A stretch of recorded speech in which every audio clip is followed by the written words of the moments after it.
year's Division Festival of Talent. We couldn't ask for more. We have very good venue, and of course, thank you Lord for giving us a very nice weather, cold weather. And I would like to thank my colleague who helped us make this activity possible. Of course, under the leadership of Sir Dutch Contreras. Palakpakan natin Sir Dutch Contreras over there.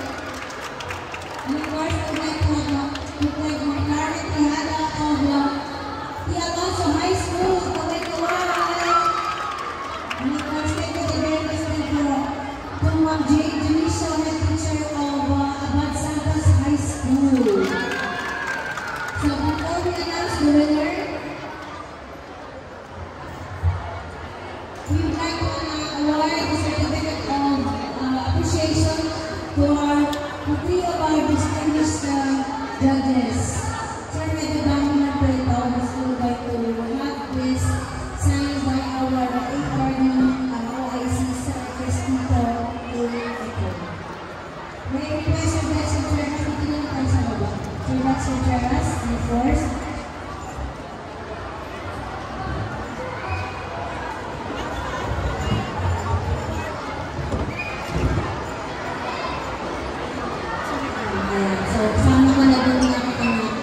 si Martin, master teacher of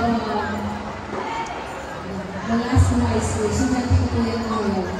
Ngayon sa magaling na doon. Of course, Republic of the Philippines, Department of Education, National Capital Region, Schools Division Office of Manila awards the certificate of appreciation to Mr. Edgar D. Francisco for sharing his invaluable time and expertise as judge on the 25th Division Festival of Talent sa Philippine Balik, talino at husay ng mga batang mga bansa sa diwa ng matutag na Adhiga.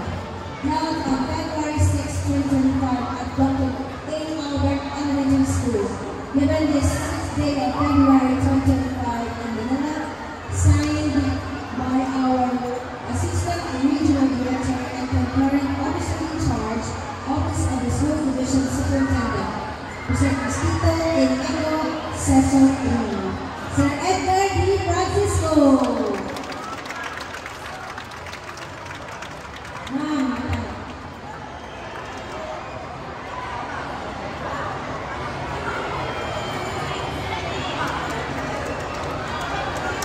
Okay, our next judge with the same text, certificate of appreciation is given to Mr. Crispin C. Jimenez.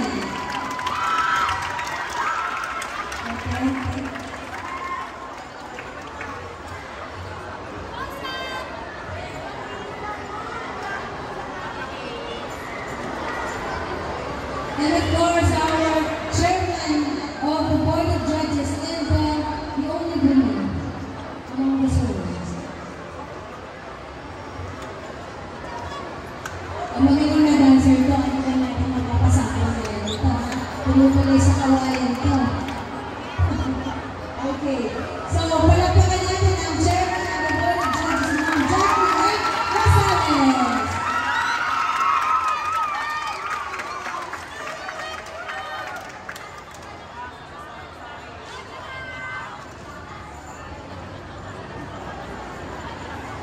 Thank you very much, our new judges, and of course,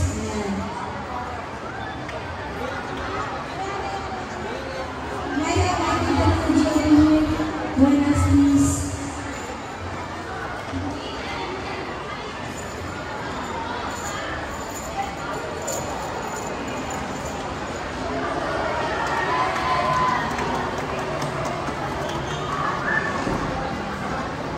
Thank you, and of course, upon the recommendation of our judges, and of course, upon the graciousness of our EPS, we will give awards to the best in parade, first, second, third, aside from our champion for the dance show, parade night.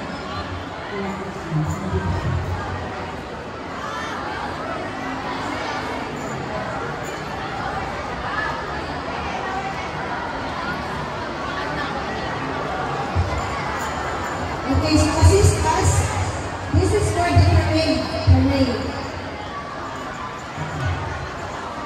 May I request our judges to please help us? Our third place will receive gold medal. This one is bronze medal. Sorry. Third place will receive bronze medal.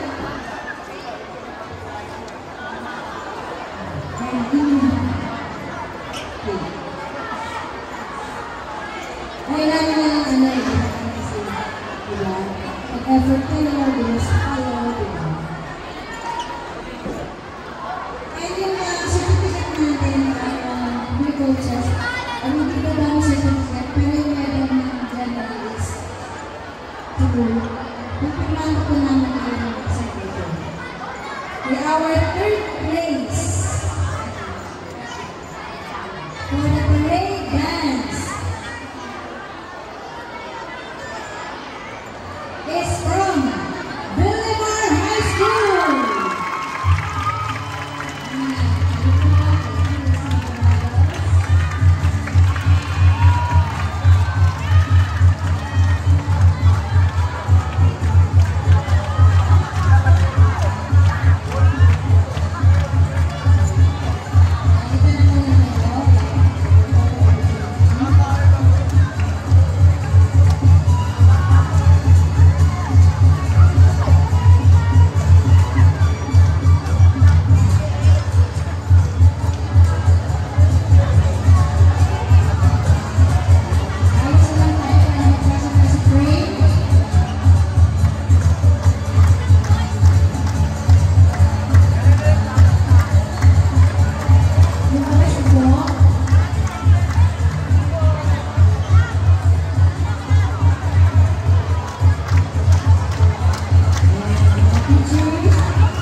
Congratulations.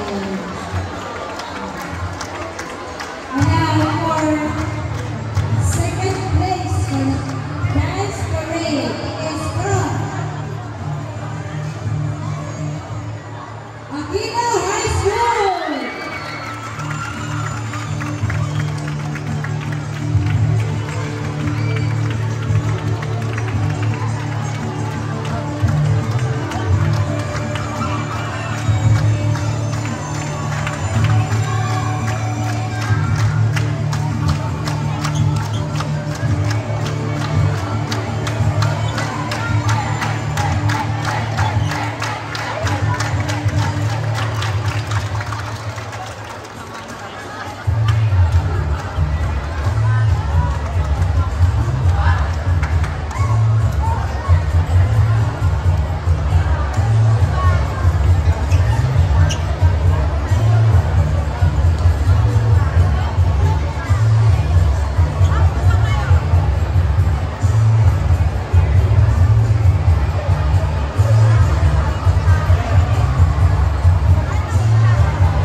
Thank you very much.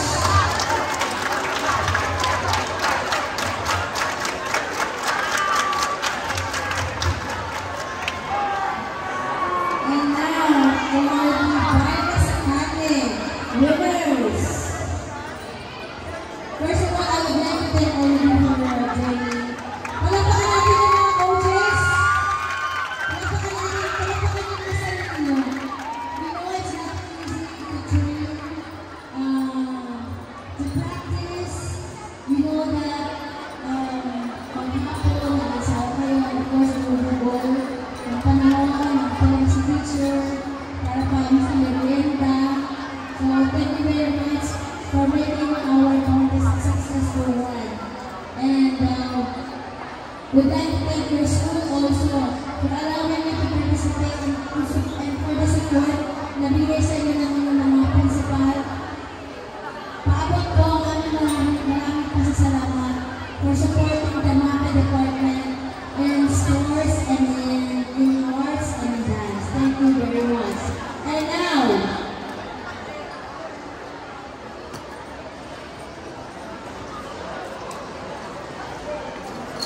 in third place, will receive bronze. Okay. Okay, sila na lahat nag-award.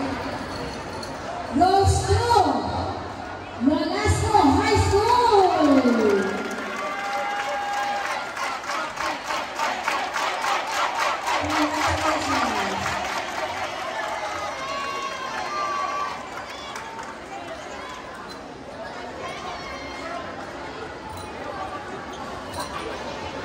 Coach, certificate niyo pero pipiliin mo natin. When we have the coach,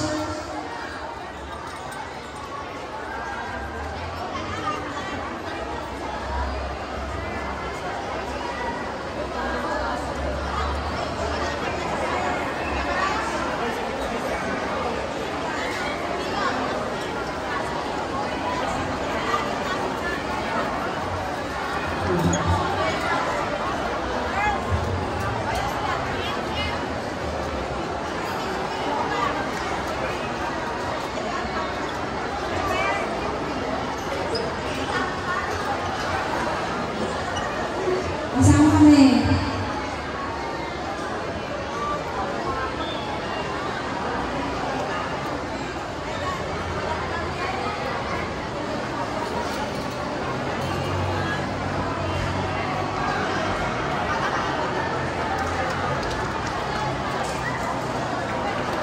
Thank you very much.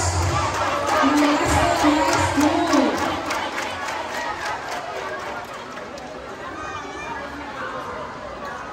And in second place, we received silver medal with an average score of 89.8. Palakpakan po natin ang President Corazon Aquino High School.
Soy